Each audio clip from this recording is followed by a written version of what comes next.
actually going to be a shot. No matter how much Jen protests taking shots. You're gonna need just the 3 ingredients: a vanilla vodka, frangelico, and a lemon. I guess technically 3.5. You need some sugar, but everybody's got sugar in their house. So equal parts of the vodka and the frangelico.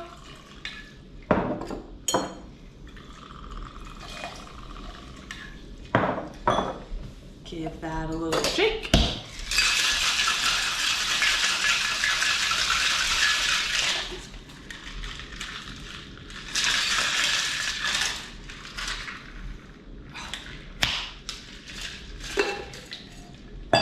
Okay, so this next part you can do it one of 2 ways. You can rim your shot glass with the sugar and then bite the lemon, or you can put the sugar on the lemon and bite after. I prefer to bite the lemon afterwards. Put some sugar on this.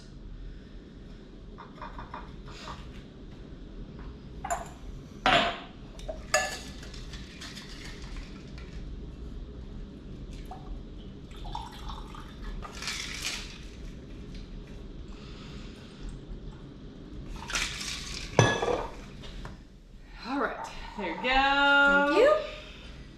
There you go. Cheers. Cheers.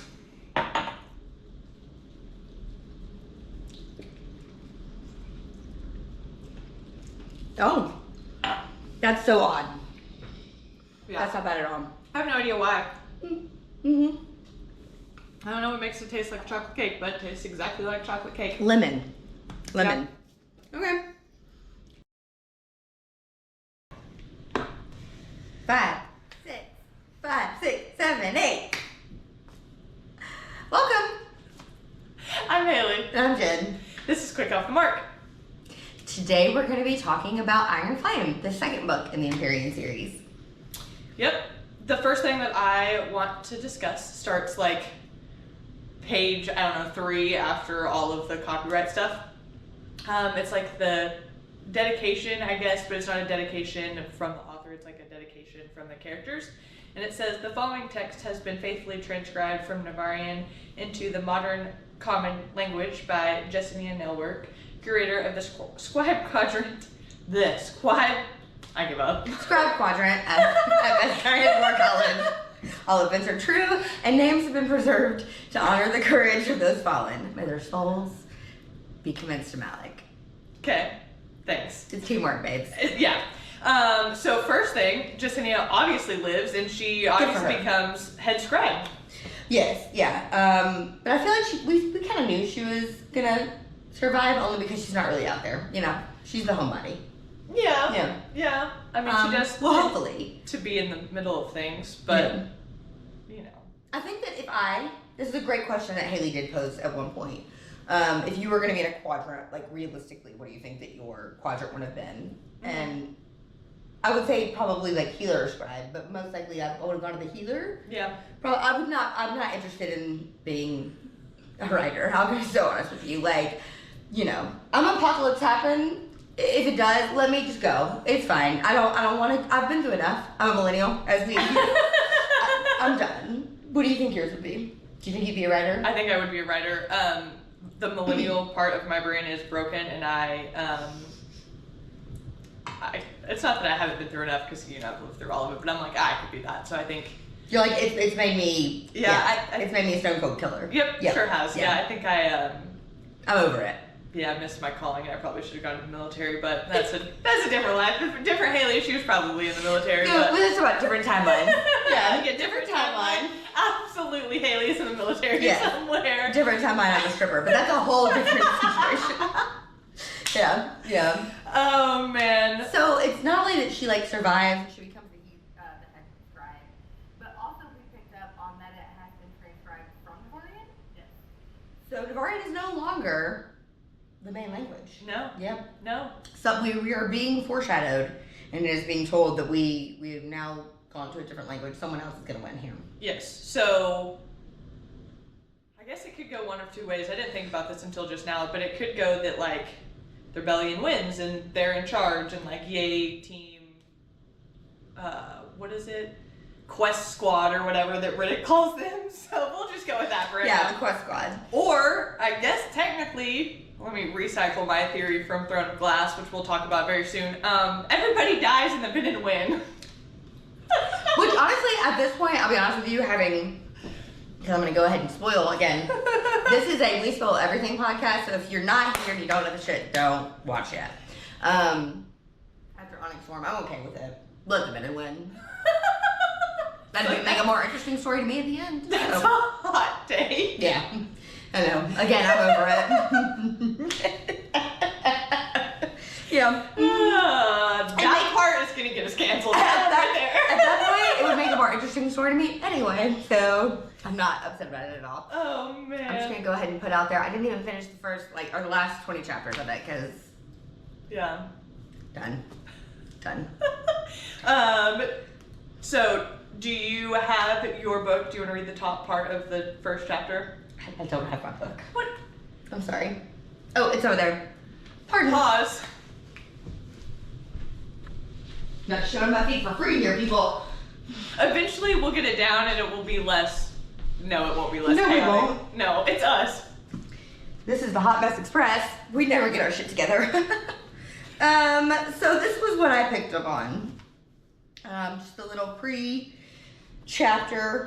niblets we get up at the top where it said, in this, the 628th year of our unification, it is hereby recorded that Eurasia has been burned by dragon in accordance with the treaty, ending the separatist movement. Those who fled survived, and those who did not remain entombed in her ruins. I'm a huge foreshadowing person. Like, I think that we're always told the end at the beginning, and history does have a tendency to kind of repeat itself.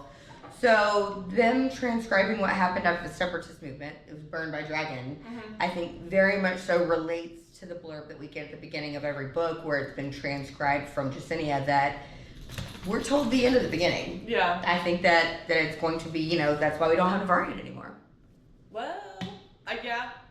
So, like we said, it could go one of two ways. It could be now they're talking about like where Basgiath is, and that's been burned, or God forbid Ryerson House burns again.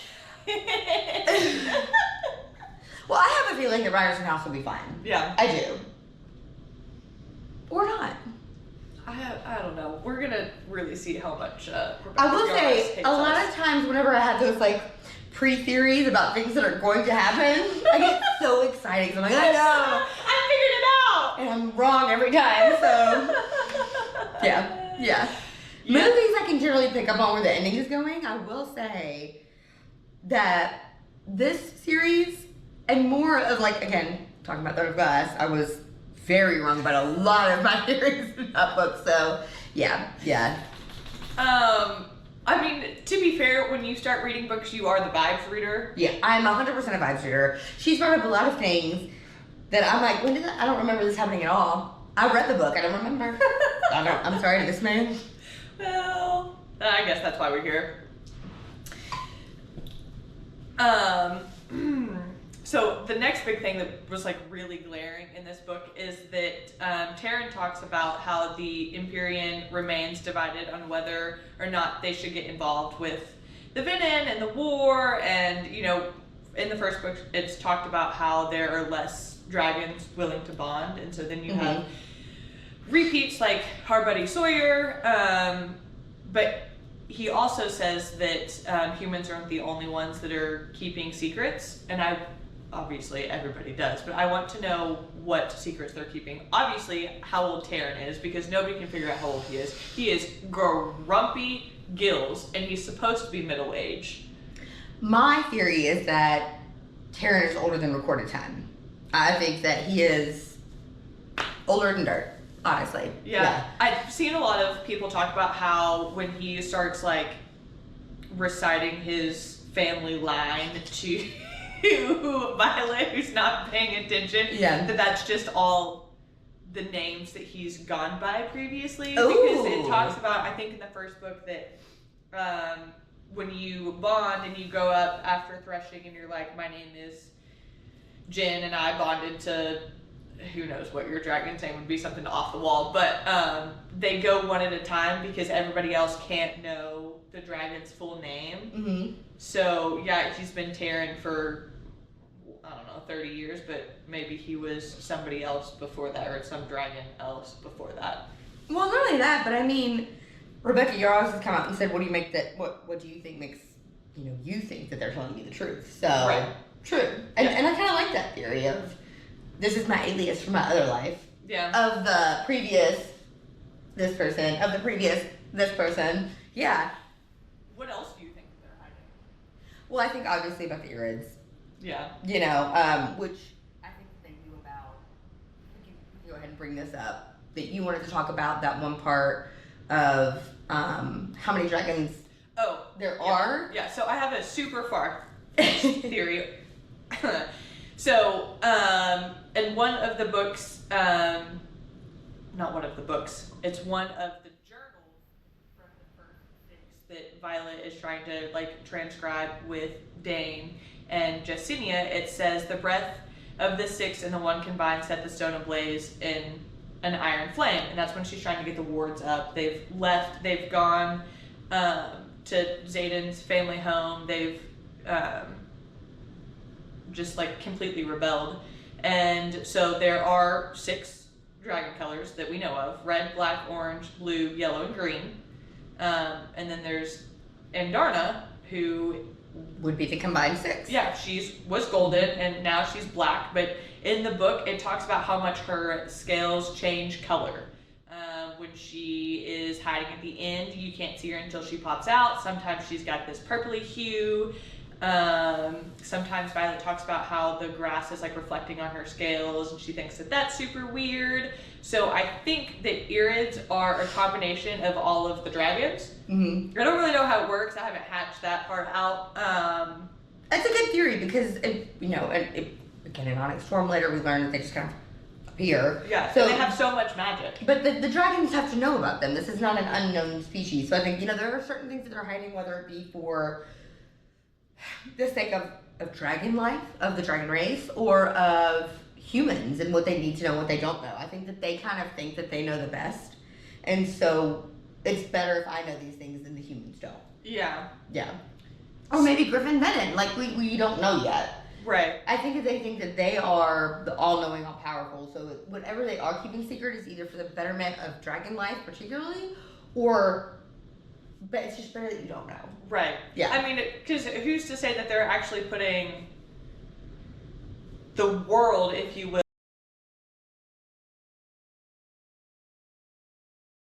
ahead of what's better for dragons? Because when and ever has a governing body put the betterment of the entire world in front of themselves? That's not what happens. Never. So, I mean, it could be furthering whatever agenda that they have that we have no idea about. Yeah. Yeah. I mean, to even say that it's for the betterment of dragon life, it might just be for the few dragons that have riders that think that they're the best. Yeah. Oh, ironic.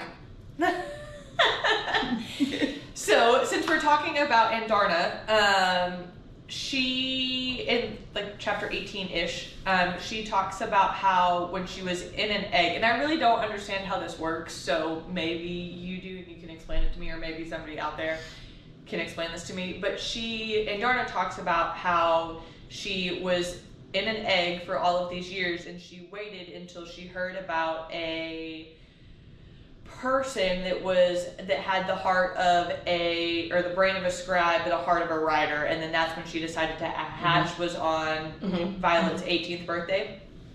How the hell do you hear something in an egg?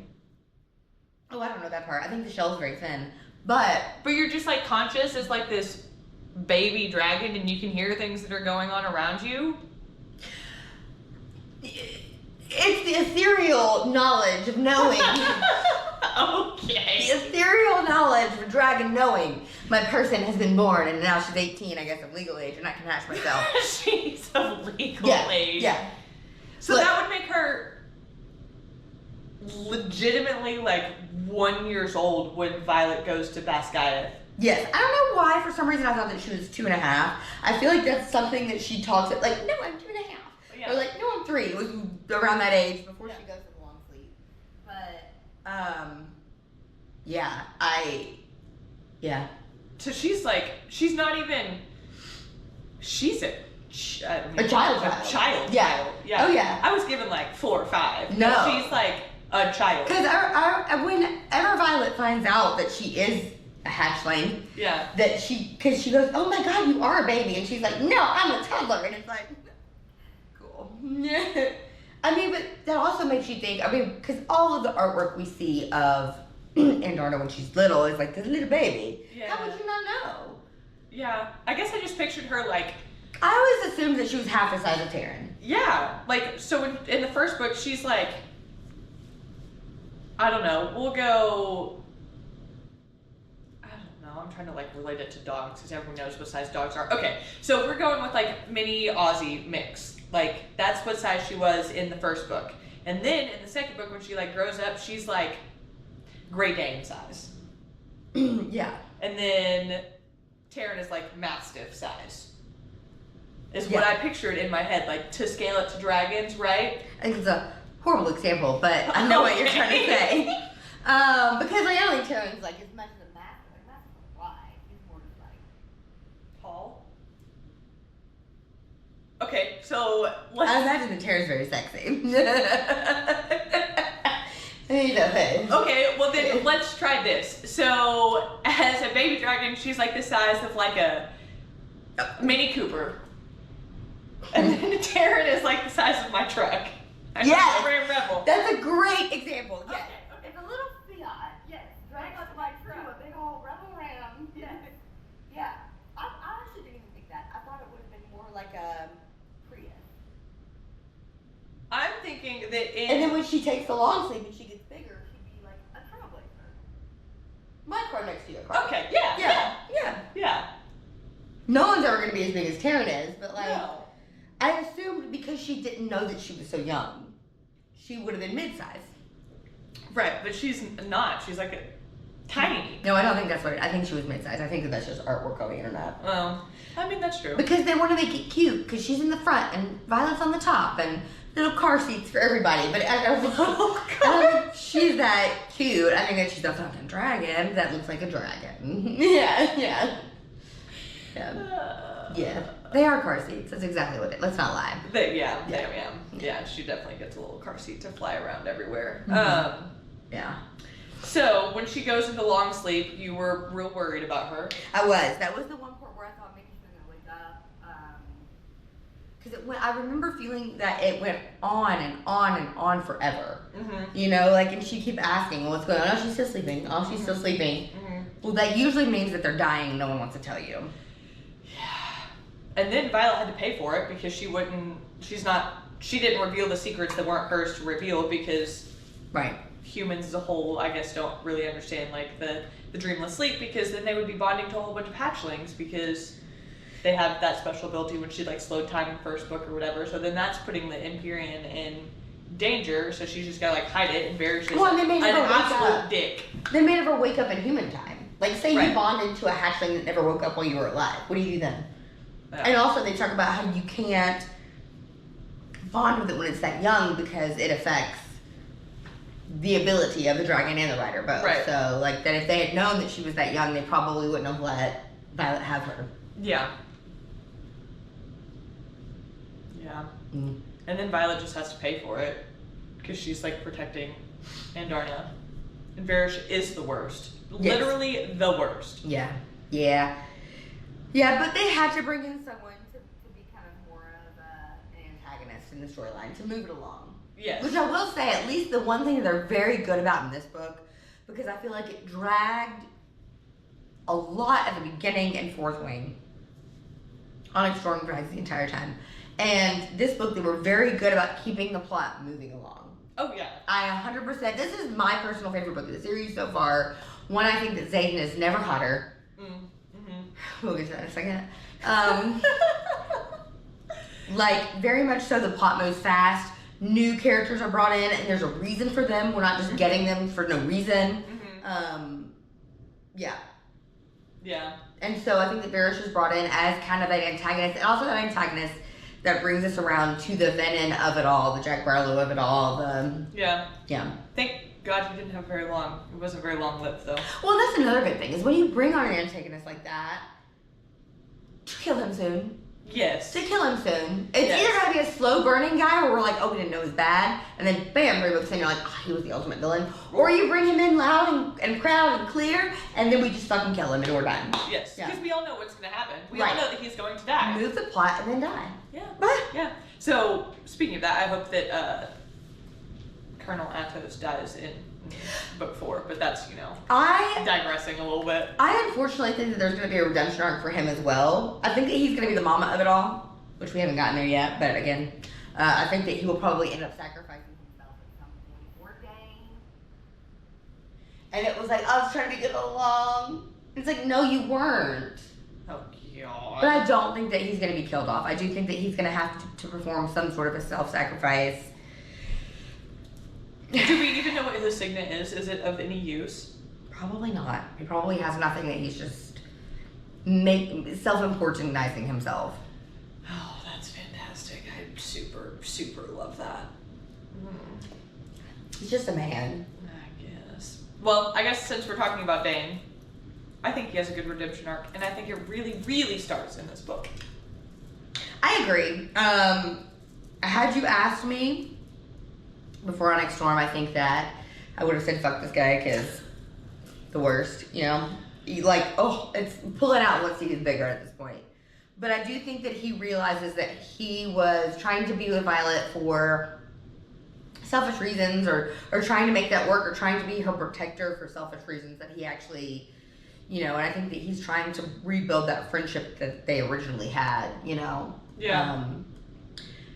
I think that you brought it up when he moved Sloane to Violet's team, quadrant. I think Squad. Squad. Yeah, that he that was his first because he knew that it was Liam's sister and he knew that that Violet and Liam had that special relationship, and I think that he very much so wants to make things right. Yeah. And make it okay again. Yeah. I mean, I guess it's hard when you grow up with somebody and especially how frail and fragile Violet was growing up. She was always breaking something. She was always being healed. Well, it was always talked about. It was always Violet's so frail. Violet's so frail. Right. Make sure you use soft hands. And then you go a year without seeing her, and then she pops up and she's in a quadrant that she wasn't supposed to be in. You The ones that die. Yeah. You thought she was gonna be a scribe and whatever, and then she's just here. I can kind of understand where he went into super protective mode. Almost like a brother mode. Yeah. Went a little far. But Don't try to kiss me, but yeah. It's fine. It's just totally She also fine. wanted him to kiss her, and she said it was gross. So it was an error on both of their parts. They thought, ooh, maybe, and then no. Yeah. Yeah. And then I'm still mad at Dane. I will always be mad at Dane that it's technically his fault that Liam died because he told his dad when he read. Yes, but he says he's sorry. He is sorry, and he did save her from bears when she was being tortured. Basically, that was not an interrogation. That was skip the interrogation, going straight to torture because I cannot stand you. Yes, and I think that was. I think we would have done that anyway, but I do think that that's where he was absolutely drawing that line of I will do anything to save her because I am her friend and we are. Yeah. I'm starting to see the errors of my way, if you will. Well, also, I will be so honest. It's really hard when you grow up being indoctrinated that this is the only way. Trust everyone in this section. Yeah. Trust if someone says this that are from the the codex. Yes. Believe you live, breathe, and die by the codex. Yes. And then you learn that maybe this isn't true. It's gonna be hard at first. Right. You're gonna have to show me the facts. I am a facts person. Yeah. Just because you think so doesn't mean it. Show me the facts. Yeah. Now, you show me enough facts, I'll start second guessing and I'll look into it myself. Right. I'll be like, wait a minute. Right. Maybe this isn't true. But you've been indoctrinated this way from your youngest age of memory. Right. Everything you've known and believed your entire life is false. Mm-hmm. So now where do you start? Now you have to start from the beginning. Right. And it's I'm a rule follower for the most part. Well, I was a rule follower when I was much younger, and then I've, grown up a little bit. What do you mean, rules of the road? No, just rules in general. I like rules. I like structure. Right. I don't. But here's my thing. If I'm gonna follow the rules, we should all be following the rules. There's rules for a reason. If no one's following the rules, I'm not fucking following the rules either. Then what's the point? Well, yeah. Then it's mass chaos. Right. But Dane is that you've learned to be, we'll go with, you know, the book talk term, we've learned to be morally gray, and Dane just now learned how to be morally gray. That is a whole different thing, because here's the thing. He's not Xaden, who has, I mean, Xaden has morals, don't get me wrong, but he is like, yeah, but Xaden... morally black, I guess? No, because here's the thing. Xaden grew up in a household where he knew that the Codex was wrong. Yeah. Xaden grew up with his parents dying to save the rebellion. Right. So he's always been on the other side. If you want to go by that faction, right. then here's Dane, here's Xaden, and here's where the truth lies. That's a good point. Yeah. Yeah. I also don't think that we should be taking everything Xaden says for fucking... Well, no, that's a bad idea. Because he is... that's truly what they are. They're opposites, right? Like Dane... Sorry. It's so pretty. that Zane is the exact opposite card of... Or Xaden, sorry, of Dane. So, therefore, neither one can be... No. Completely correct or right. Yeah. No. That's a good point, because then... Maybe that's what she's going for, and then Violet is the middle between, because she sees both sides. She sees where Xaden is coming from, and there are actually these Venom, and like maybe the Codex and like everything that's going on in Bad Sky isn't really like, that's not the only way. And then there's Dane, who's like, Codex, this is what we're doing.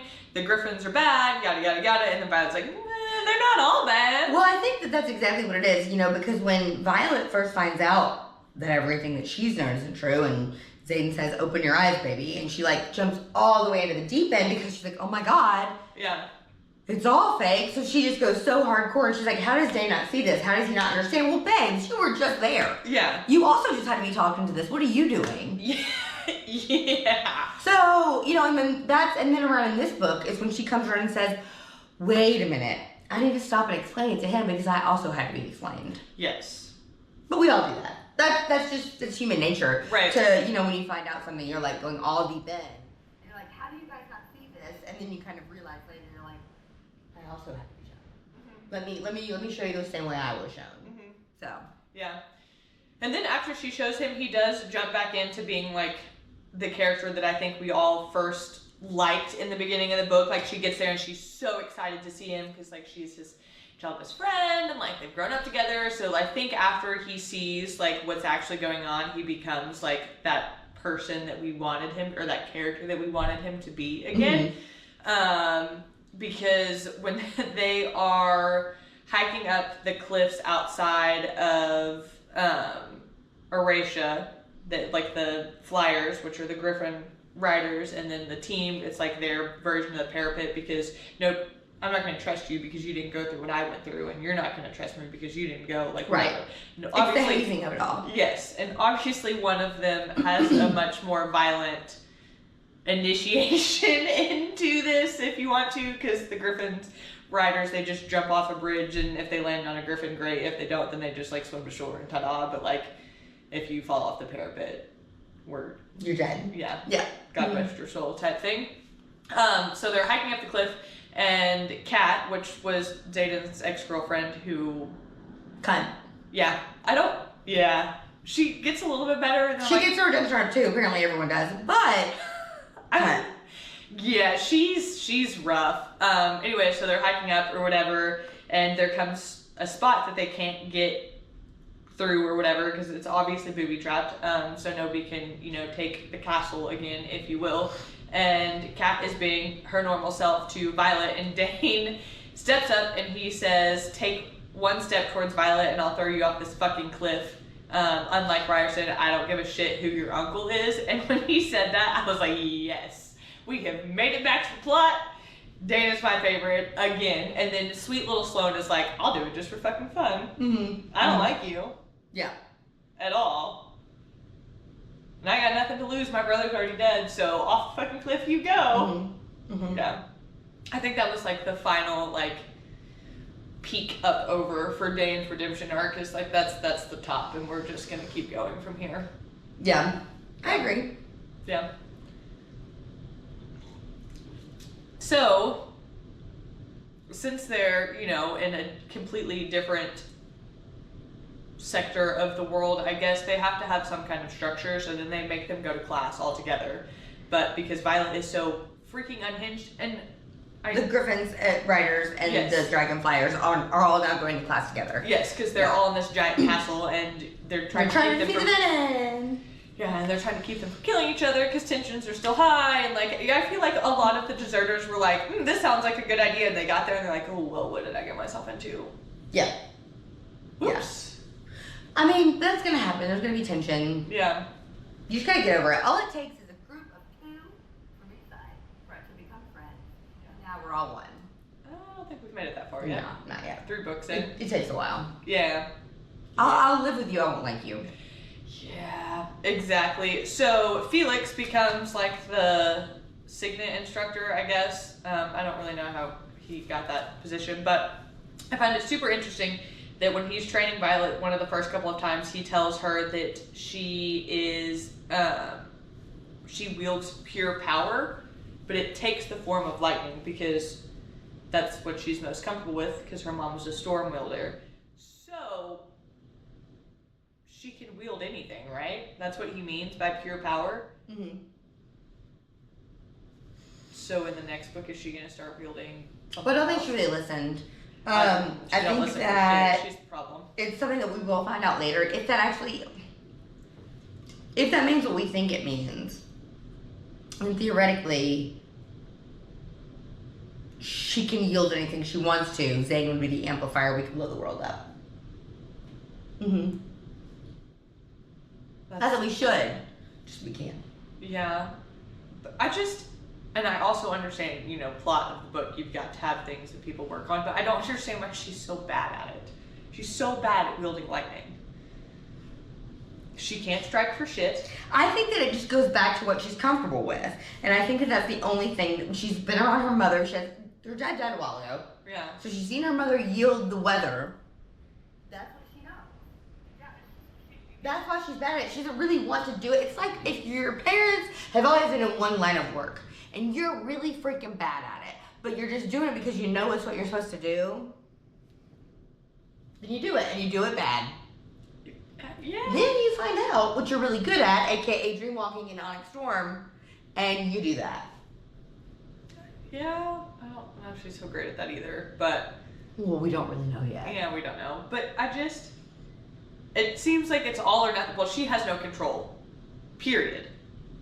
I think that might be the problem. She just has no control. Because Xaden is very like, I'm controlled, I'm never losing control, except when they have sex. That's besides the point. And she just doesn't have control at all. She loses control when they have sex. She loses control with her emotions. She ran off when she thought Xaden was dead. She just ran out of class, jumped on a dragon, and rode 18 hours to make sure that Xaden was alive. So maybe that's what she's getting at. No one really took the time to Bella her. No one really took the time to take her out to the woods and show her how to use the shield. You know what I mean? You know when the other vampires from the Volturi come around and are like, let's show you how to shoot. No one really did that for her. They're not like, here's how lightning wielding works. And so she's kind of like, not good at it. Not good at it. It's fine. I cannot believe you just made a Twilight reference. Yeah, I did. I should go on later books in the podcast. No. So much to say about that. I have reread that book so many times, and let me tell you the few chapters that I will not reread again, and that's Jacob's point of view. Okay? So the whole second book? The first half of the second book, yeah. The worst. Okay, well, when we inevitably run out of new books to do, I guess we're doing Twilight. So all of you millennials, stay tuned. Jump in. Yeah. We'll just revisit it. Yeah. Yeah. We're run out of books. We're doing that next. Alright, so let's get, since I am the vibe reader, I'm going to jump to the really good vibes, and I want to talk about the best parts of the book. Okay. Okay. Go first. Just kidding. No, this is your yeah. You got it. So, we get to Ryerson House. Kat is being a cunt again. She says mean things to Violet. Gets in her head. She's like, ooh, you'll never be. You can't be. He wishes he was. We have the throne scene. She also basically talks about all of the times that her and Xaden had sex before. Legitimately. She's like, I don't think you understand how wonderful it was. How much we worked together. Yes, and I taught him that thing that he does. Yeah. Legitimately, I'm the one that taught him everything he knows about how about what you're getting right now. Go to the throne. He can tell he's heard everything the cat has said. He's like, I'm gonna make this better. And boy, does he fucking make it better. I am a smut reader from day one. Yeah. Like back in when I started loving books in middle school, it was even then. I won't go into this. I had to read very strict Christian books, and it was always the romance books. There was never anything more than a kiss at the end, but it was still very much so like. What was that? So then once I got older and got back into books again, it was always the smut. It was never going to be anything else. I'm not even here for thrillers. Like, I've read a lot of smut in my entire life. This scene, top tier. Yeah. I didn't even touch myself. It was fantastic. I highly applaud you, Rebecca Yarros. This is a 10 out of 10. Yeah. Would never, if you ask me my top 5, still going to be top of the list. Okay. Throne scene for life. And every single time I come across artwork or a reference to, double tap. Yeah. Hands down. I think that's how you got me to read this book, like this series. Yeah. We had just finished ACOTAR, and you're like, okay, well now we've got to read Fourth Wing. Make it through Fourth Wing, and then Onyx, or Iron Flame. Iron Flame. Yeah, so really this is where it. it's at. This is This it. is the best scene that I've ever read. And I Yes. know how much you read, because this is like how we started talking about this, because you made me watch Bridgerton, then I read Bridgerton, and then... And so it goes. And so it goes. So then here we are, and then I remember this very vividly. I was scrolling through, I'm pretty sure I was in Waco visiting one of my friends, and then I got to the throne scene or whatever, and I immediately texted you, like I do with all things, and I was like, I now understand your point. Yes. Yes. And here's the best part about that scene.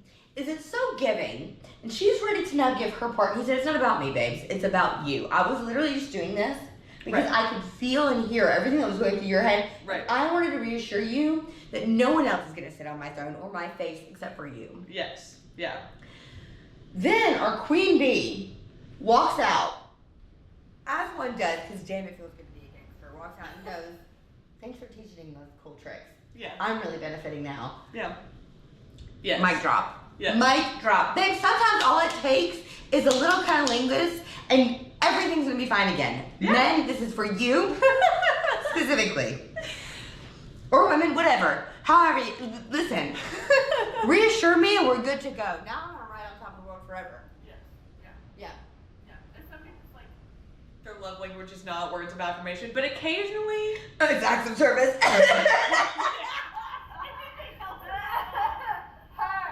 Yes, baby. But occasionally, when I'm feeling, and this doesn't happen, and it doesn't happen very often for Violet, but occasionally I do feel slightly threatened by other women, other people, just in general, like in my general life. Occasionally, not very often. Well, I do everyone feel gets a threatened. little insecure sometimes. That's just life in general.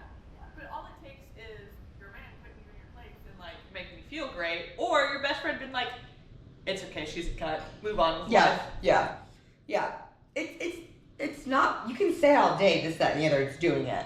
Right. And baby Zayden did it. He absolutely did. Yeah. 10 out of 10 would recommend this series for everyone strictly because of that, because now this is how you fix it. That is how, That's how you fix it. Yeah. It's a blueprint for how to fix it. Yeah. Yeah. Because she could have spent the rest of the night feeling insecure, starting a fight for no reason. Mm-hmm. No one goes to bed happy. Instead, everybody's going to bed happy. Mm-hmm. Fix it. Mm-hmm. And I think the other, like, for the book part of it all, the fact that it was, like, his fucking throne. Mm-hmm. Well, that's the hot part of it all. Right. Yeah. Yeah, it wasn't just a chair, or it wasn't just in the bed. It was his fucking throne. And then when he's like, now every time I sit in this meeting, this is all I'm going to think about. And he's in those meetings a fucking lot because he is the ruling. Think of me. Yeah. He's like, becomes the Duke or whatever. So. Oh, we skipped that part. He's royalty. Yeah. Mm-hmm. If you missed that. I really wanted to talk. I've been waiting on that. Yeah. Mm-hmm. That's all we're going to give, because if you haven't read it, you should be watching the podcast. But if you haven't read it, go back and read it. If you have read it, go back and read it. That I think was the I was looking forward to the most about rereading Iron Flame. I was like, oh. And I think I texted you again, and I was like, oh, I'm almost there. Legitimately, it's so close. I was like 4 chapters out, and then, I don't know, an hour later, I was like, okay, I was there. Yeah. It was just as good as the first time. Yeah.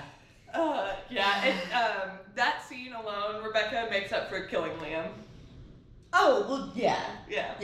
Hands down. Yeah. Just a little bit. Yeah, I'm less mad. Yeah. A little salty, but less mad. Yes. So, okay, we skipped a lot, but yes, now we're at the throne scene, so. I think that was all the, like, big talking points that, like, around, like, the book. All that's left is The end. the end, I think. I've never thrown a book in my entire life. And to be honest with you, I haven't thrown a book since. Like, the first time I listened to Sign On was on Audible only. So I couldn't throw a book physically. But it was 3 a.m. when I finished the book. And I usually don't, I'll update my Goodreads at any point of them. But I won't text people when I'm done with stuff. I texted my friend Allie, who was the one that introduced me to Fourth Wing. And I said, I'm so fucking mad at you. Why in the world would you suggest this book for book club? I'm angry. And she had also just finished maybe 2 or 3 weeks ahead of me. She had recommended Fourth Wing. We were reading Iron Flame together. And she said, I know. And I said, no, I'm mad. I'm physically mad at the end of this book. So then you turned around and did the same thing to me? Well, if I have to suffer, so do you. Okay. Well, now we're making all of our followers suffer too, because they've got to read it to pay attention to us. So, we get to the big battle scene, as every book has at the end. And Violet is doing fine, quite frankly. She's got those inner voices that are saying, oh, I got it. Oh, I can't. Oh, I got it. Mama doesn't really. Sacrifice. Yeah. Self-sacrifice, excuse me. Yes, self-sacrifice, which... She gets this. It was always about you. I this loved much you from the credit. beginning. Yeah. I Even didn't though- hate you. I didn't try to kill you by throwing you into the writer's quadrant I at didn't all. make you feel like you were less than anything your entire life. I love you so It was much. all for you this whole time. Oh, and by the way, your brother's alive. I feel very indifferent about that. You're my favorite. Sorry, that made me feel more important than you. So self-sacrifice. And But hold on. Before we really get to that, poor Sloane. No, Sloane. Poor Sloane. We didn't even talk about Sloane. Well, we can revert back because, we digress, and welcome to Quick Off the Mark with Hayley and Jenn. It's a shit show. Poor Sloane. Prior to this scene, she had just gotten her signet, like, I don't know how time works in this world, but, like, I don't know, we'll say a week ago, when they were trapped in that cave with Varys' dragon trying to kill them, and she's like, I sucked the power out of Violet, like, what's going on? Okay, so there's no need to train their signets, because Felix is busy with Violet, because she can't fucking understand or control whatever. So, flash forward a week prior to her, like, signet manifesting, which apparently is a big deal when your power manifests, and then you've got General Sorengale being going, okay, make it work, you're gonna kill me. Let's get soft. Like, and poor Sloane, she's like, well, I just kind of started liking Violet for killing my brother because I read all the letters, but like... One of the sweetest storylines truly in the book is how much Sloane hates her from the beginning. Yeah, she's like, fuck you. Literally, I will not work with this kind. She's literally the one that made my brother die. Yeah. And Violet, as self-sacrificing as she always is, will allow someone to believe this. Yeah. Just so that She can foster her and help her and blah, blah, blah, blah, blah. And God, Sloane, Here awful. Here are the letters from your brother. Right, but like, you have this brother who won every fucking challenge, had the quickest time up the fucking gauntlet, and is like a prodigy, and then Sloane is awful. Listen, everybody can't be great at everything. I think, yeah. And also, like, you have to remember, it takes, some people are born with a natural ability, some people have to practice. She's gonna have to practice. Shit. Yeah. Which will come into play when we talk about Onyx Storm, because I don't think she's practiced enough. No. She said, I'm not good at it and I'm going to try. No, but like, I don't think I would necessarily want to be a siphon because... I would totally be a siphon. Shocking. I would totally be a siphon. Are you kidding me? Come here, baby. Give it to me. Let me touch you. Let me touch you. I can have it all. Okay, which I'm sure is the big point, but like, what's the difference between a siphon and a venom? Ooh. Ooh? This is big spoiler alert. I think that Sloane might be the key. Everybody thinks that she's the key. Everybody, because they think that they can, yeah. Back to the end of the book. So... Before we spoil it even more. So Violet's like, oh, I can't do it. I can do it. Oh, I can't do it. I can do it. Zayden hears this because he's not doing what he told her to do and putting up shields. No. Communication is not. Communication is their weak point. They really need to go to therapy. The battle's over. She's going to find Zayden.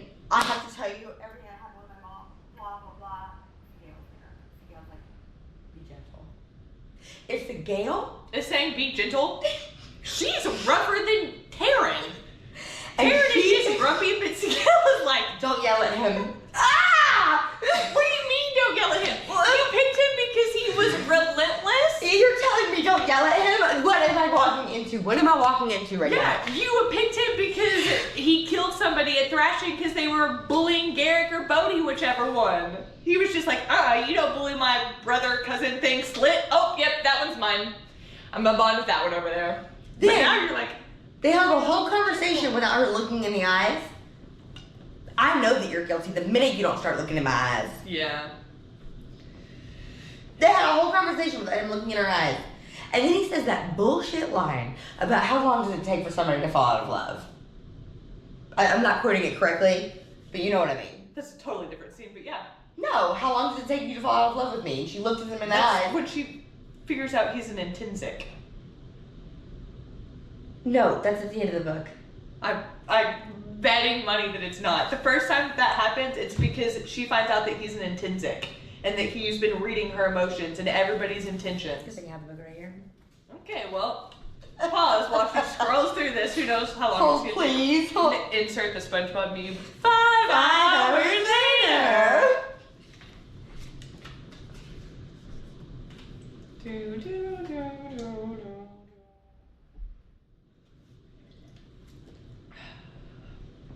I should place an actual wager on this because I know I'm right. I know I'm right. You might be right.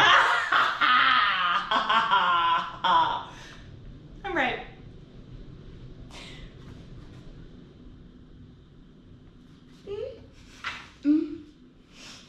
She's not going to admit that I'm right. Anyway. That's close enough. I'm going back. Here's my point. Okay. Make your point. This ruined the entire book series for me. Because he's a villain? Yeah, because it ruins Sonic Storm for me. Okay. Because now he's chasing for Violet to love him. And it's not about love anymore. It's not. I can't help you once you're gone. That's the whole point of Onyx Storm is that he's Also, not why didn't gone. you believe me? I told you I could do this. If I couldn't do it, Well, yeah. Yeah. why aren't you listening to me? You've made this choice without consulting me.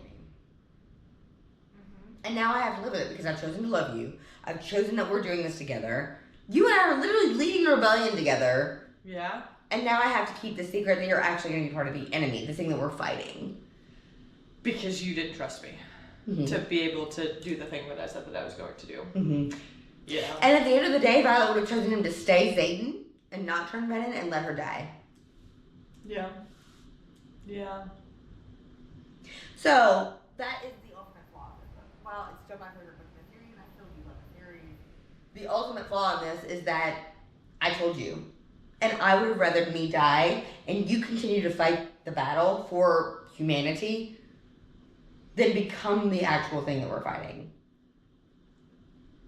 Yeah, it doesn't make things super awkward. But again, if they had even this many communication skills, the whole thing could have been Well, avoided. that's another thing. You know, their communication really shows how young she is. And him as well. They're both so young. They're Yeah. both so immature, so unwilling to get over themselves in the long run and just talk to each other.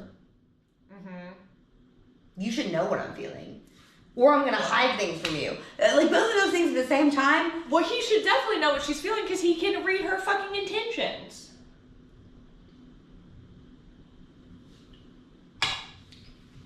Not if you're lying to yourself. Okay, well, yeah. Yeah, that's a whole different ethical question. Hey, babe. Look, I'm the queen of it. Hey. Yeah, I got. I was really mad. I finished it just after the new year. I was sitting in my friend's office while he was working. We had gone up and celebrated my mom's birthday. You did not tell me. You typically, because I'm not a spoiler girly, I like to scroll. We've discussed this before, but we're just going to revisit it probably 400 times in this podcast. But I do not enjoy spoilers. They're not going to keep me from reading the things, but I try to actively avoid them. I will watch. You did not spoil how the book was going to end. I don't spoil it for people. I spoil it for myself. You told me that I was going to be mad. Yeah. Well, I didn't want you to feel like I did. Well, so I'm sitting there and I, again, I read physical books, but this time I was reading in my Nook. I'm sitting in my friend's office. My sister's sitting next to me, trying to get her to read Throne of Glass at this time, whatever. My friend is working and I get to the point where I figure out that Xaden is fucking Venom and I throw my Nook that I've had for years, just chunk it across the room. My sister looks up and she goes, "What is happening?" My friend rolls around in his chair and he's like, "What the fuck?" And I was like, I don't even have words. I'm so mad. And I understand that it's furthering the plot, I guess. Not really. Well, I feel like the plot was big enough anyways. You're still fighting the big bad thing. Why do you have to make Xaden a big bad thing? well, you want me to get into the actual capitalism of it all? Okay. Because here's the truth. There was only supposed to be 3 books. Then Rebecca Yarros' publisher. It was such a big hit across the book talk community that now they've made it into a 5-book series. It was supposed to end on the 3rd book. Which is why we have Onyx Storm. Well, that's the 3rd book. It could have ended in that book. Yeah, that's why I have Onyx Storm. Okay, well, I was equally as mad, so... We would have fixed it by now. And that's why we were all so excited for Onyx Storm, if you want me to be honest with you. We were all so excited to get a resolution to this stupid thing. Some sort of resolution. Some. Just, That's why we all went to the wait parties. We all stood outside at midnight waiting for our book in the snow. In the snow. We went in the snow.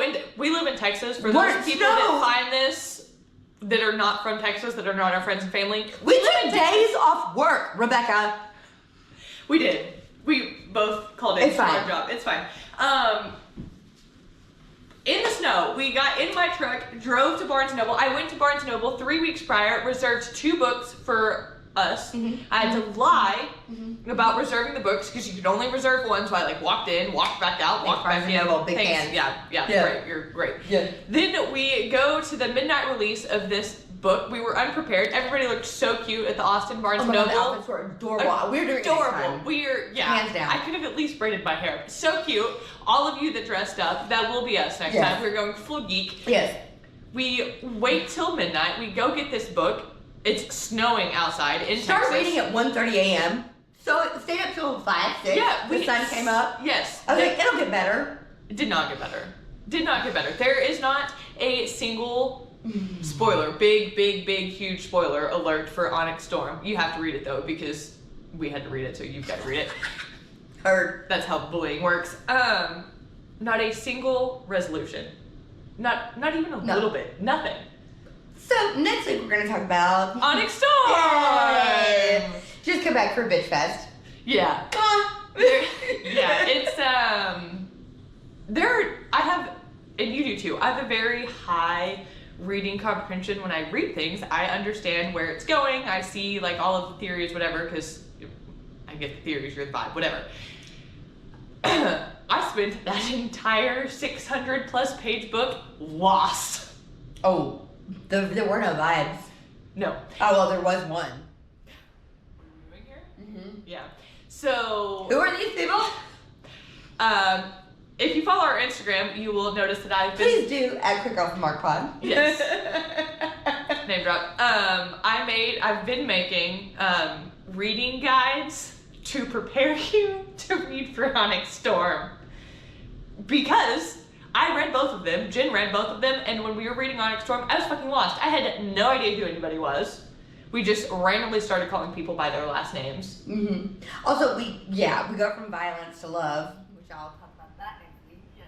So, If you're confused reading these books, check out the Instagram. I've made some reading guides, got some whose signets are, like whose signet is what, dragons, what, good things to know, and then I've updated them for Iron Flame, and I will update them as I'm rereading Onyx Storm, which I am absolutely fucking dreading.